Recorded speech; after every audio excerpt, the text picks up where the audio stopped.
y'all, it's Tammy with Collard Valley Cooks, and today I'm making one of our family favorites, Blackberry Cobbler, just like my mama did. We're going to start. I've got a lot of blackberries in this container, and this is a berry keeper if you're wondering what it is. And you can pick it up and see the berries are in a net type thing. You only need a couple of pints for my Blackberry Cobbler, and I've got more than that. So I'm using all that I've got, and these have already been washed, although I do see something on one of them. So we are going to put some sugar in them, and really I've probably got at least double the recipe in here. So for about 2 pints of blackberries, you're going to use about 1.5 cups of sugar. And I have got more like 4 in here, so I'll be using about 3 cups of sugar. So it's going to be a lot of sugar. That's 1. All right, we're going to go ahead and turn this on. Now I have got to add 1 more 1/2 cup to have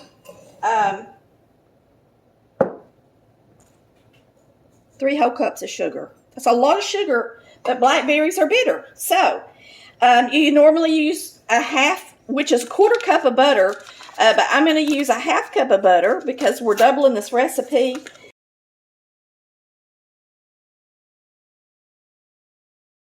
All right, I had added just a little bit of that water, just 1 cup, just to start it, but you can add it all at one time if you want to.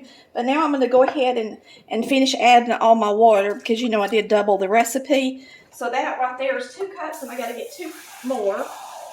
And then we're going to bring it to a good boil, and while it's boiling for about 10 minutes, it gives you time to make the topping for your pie. So that's a good thing. So I have turned it up on high now because it's been on a low temperature for a while, and it's given that sugar time to kind of melt good. And I'm going to put a top back on it, and we are going to wait on it to come up to a good boil, and I'll take the top off while it's boiling for 10 minutes. So now we're going to hop right here. We're going to make some biscuit dough. Now in my cookbook, I tell you to use biscuit mix that you've already got put up, made, because I have a recipe for my biscuit mix. And you can use this self-rising white lily flour to make it. But I don't have any made up right now, so I'm just going to need a cup of biscuit mix. So I'm going to make my own real quick. And the way you do that is you use your biscuit, you use your flour, and you use shortening. Now, since I'm making a cobbler, and I didn't store this as biscuit mix, I'm going to make it out of butter. So we will work that in here with a blending fork. And this is my old-fashioned one. And like I said, I told you guys the other day, you can get one like this online on my website, and they're very affordable, and it'll be one of the best things you've ever had in the kitchen, for real. But this is really, truly an antique one that's from the 40s. It's called a Foley fork. And so we are just taking this blending fork, and we're blending this in until it's about pea size, until the butter is. This time I'm using butter. I'm used to saying shortening when I'm making a biscuit. But hey, this is a cobbler topping, so why not use butter, right? But now I don't use butter when I make my biscuit mix because I store it at room temperature. But if you want to make it with butter, you can store it in the refrigerator. But I personally think that biscuits are fluffier and prettier with shortening. Now they probably taste better with butter because everything is better with butter. And get this ready for the top of our, Lord, I'm about out of my bag of flour. I should go through it fast. And I'm so out of it that I think I'll put the rest of it in my biscuit bowl. That's my biscuits from this morning. And I have mastered that bag of flour.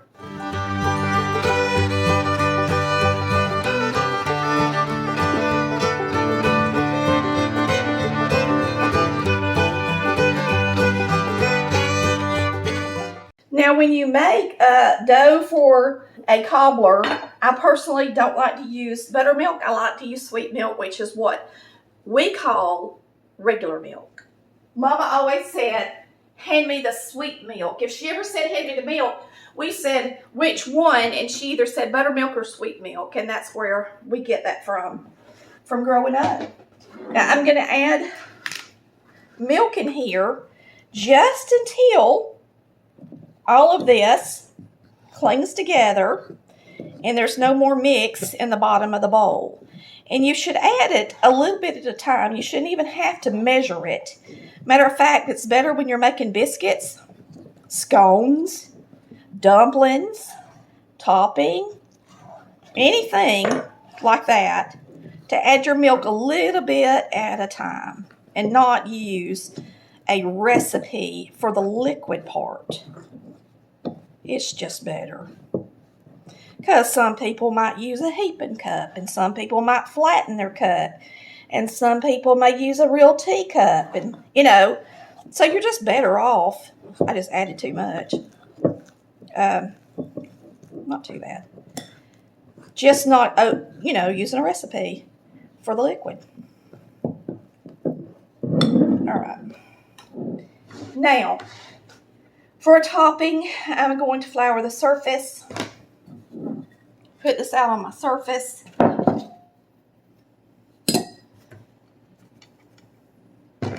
And I'm actually going to knead it a little bit because I want to make a design with this for the top of my cobbler. And like I said, you got plenty of time to do this part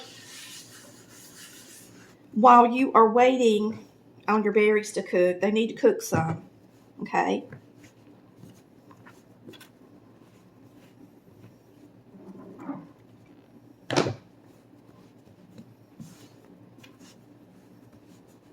Okay, that's plenty. So now I'm going to get my rolling pin and we're going to roll it out.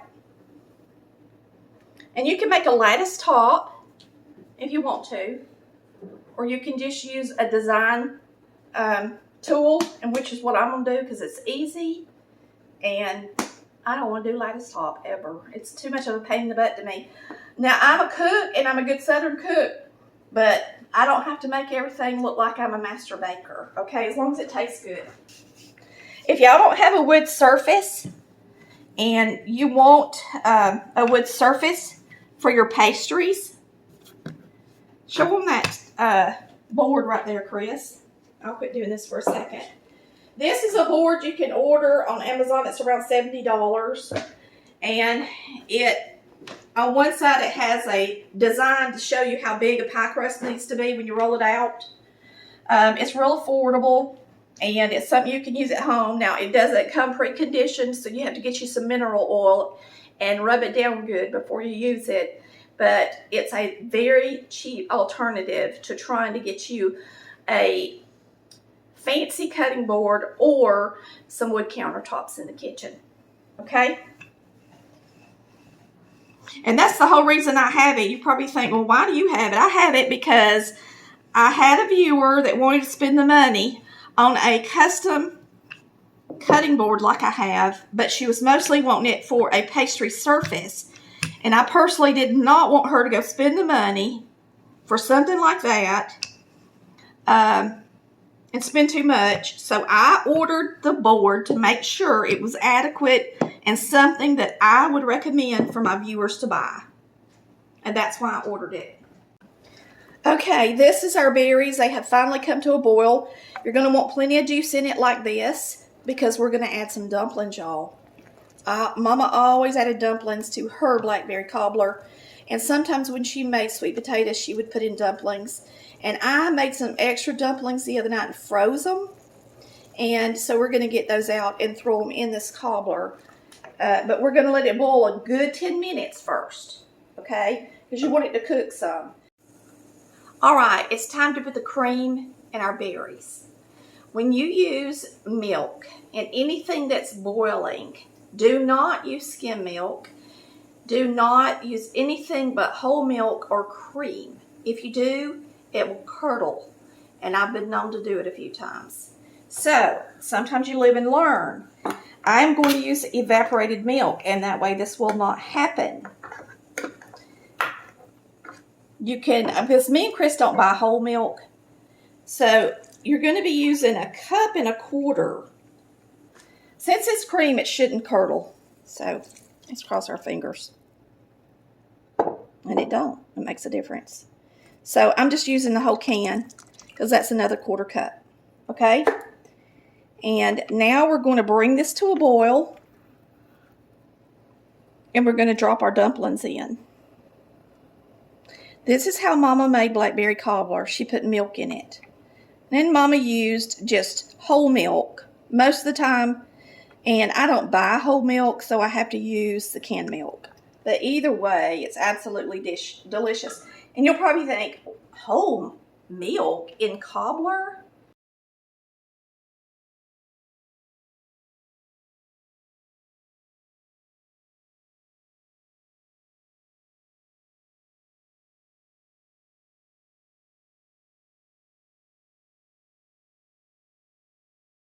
It's delicious. Blackberry Cobbler is bitter. A little bit bitter. And so you need to add that cream in there to cut that really, really sharp taste of the blackberries. And oh my gosh, does it make it delicious. So you put cream in a lot of stuff. You put cream in roast when you thicken it. And you put cream in chicken and dumplings when you thicken it. And so why not in some good old cobbler with dumplings, right? Now we made dumplings the other day. And I had extra. And I made them on purpose because I knew I was making this cobbler. And I thought, you know what? I'm going to put these in the freezer. So I took a sheet pan, put some parchment paper down, laid out a row of dumplings, put another sheet of parchment paper down, laid out some more dumplings on top of those, and put them in the freezer. And I got them good and frozen, and then put them in a bag together. And they've been sitting out at room temperature for a little while. This has to come to a boil before we drop our dumplings. I'm going to put a little butter on this crust, and I'm going to go ahead and do it before I put the design in it. And to me, the easiest way to do it is with your hands. So get you some soft butter and butter the top of your cobbler topping. And nothing is a better instrument for doing this than your fingers, for real. Because it's delicate and you don't want to tear the dough. So I think I'll go ahead and just add a little bit of salt while I'm thinking on it. And it has clabbered a little bit. That's just part of it. That's the way Mama always did it. And that's the best of cream as you can get right there. So we're going to drop these in. So you're going to start dropping in your dumplings when it's come to a good boil.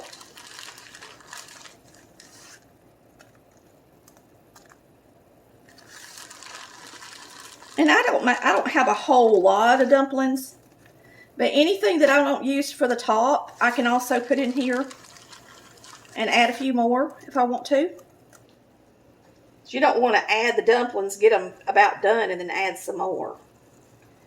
Another thing is, if you're going to make chicken and dumplings or dumplings for a cobbler or whatever you're putting dumplings in, don't make a batch of dumplings, drop them, and then turn around and make more. Make all your dumplings at one time so that you're not, so that they're all getting done at the same time. Because it's going to take them about 15 minutes to get done. Right now they look white and kind of puffy because they're not done. Roll it over your dough like that. And don't try to pull it apart yet, okay? We're going to get it over here on our cobbler first. So we're waiting on our dumplings, and then we'll bring this over there and make it pretty. I'm going to thicken mine broth a little bit because it's not going to thicken in the oven. And you can see right now, it's kind of, I'll show you about how it looks. About like that. I want it just a little bit thicker than that. And I didn't want to add a lot of water to it because I've already got plenty of juice in here. So I put a little bit of water and a big heaping tablespoon of cornstarch in here. And we're going to add it and mix it in. And it'll give it just enough thick. See how it's thickening? So that my cobbler will be not soupy. okay? Anytime you're making a cobbler, if you need to add a little bit of starch, do it. Just make sure you mix it up really good so that, ooh, that's hot, so that you don't get lumps in it, you know, from the starch. I always use a fork most of the time. Now, I'm hoping that this pan is big enough. We're about to find out.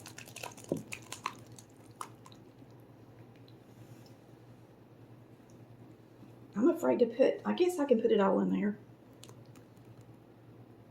Not quite all of it, y'all, but close. Now we're going to put our topping on it and get it in the oven. Put it on here.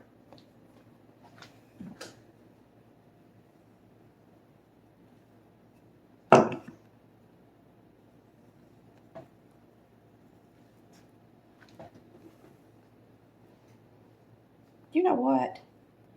I can't let this thing have too much dough on it because I filled it so full of the cobbler. So I have to be real careful and not, you know, like overload it.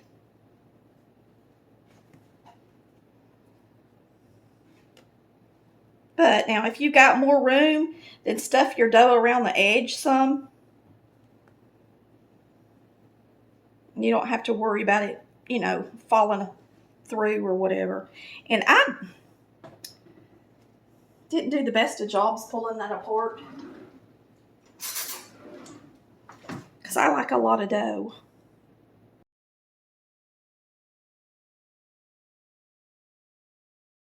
Anyway. All right, let's put some sugar on the top of it. And if this was a different kind of cobbler, I would put some spices, but not for Blackberry. I don't do that. Now you're going to get this in the oven at 400 degrees until the top is nice and brown. And I'm going to go ahead and put a sheet pan underneath this one just in case it bubbles over, because I have a feeling it might. I'll just put some foil under it. That's what I'll do. Ooh, that thing is full. So I'm going to lay a piece of foil underneath it because I know it's going to bubble. We'll see in a minute. It's time to get out this cobbler. I'm going to let y'all see that I put foil under it, move soda. It's time for the dogs to be out this evening. And you can see that it did boil over a little bit, but the foil captured it, thank goodness. And I'm going to set it right here on the counter and let it cool.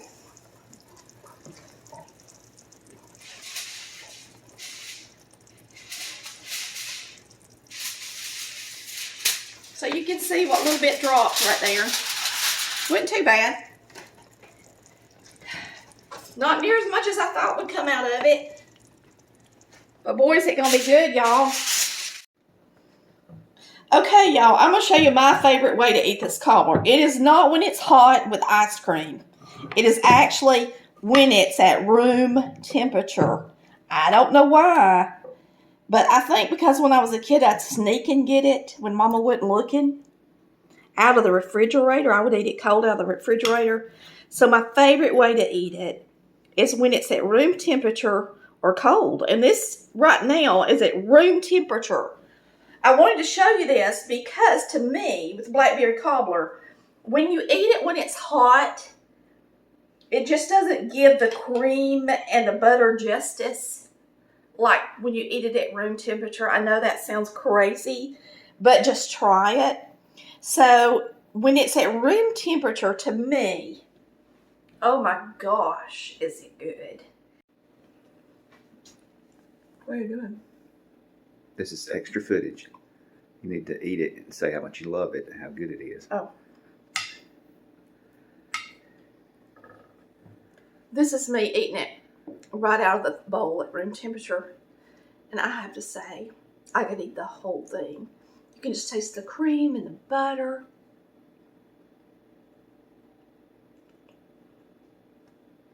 Oh my gosh, and it brings back so many memories.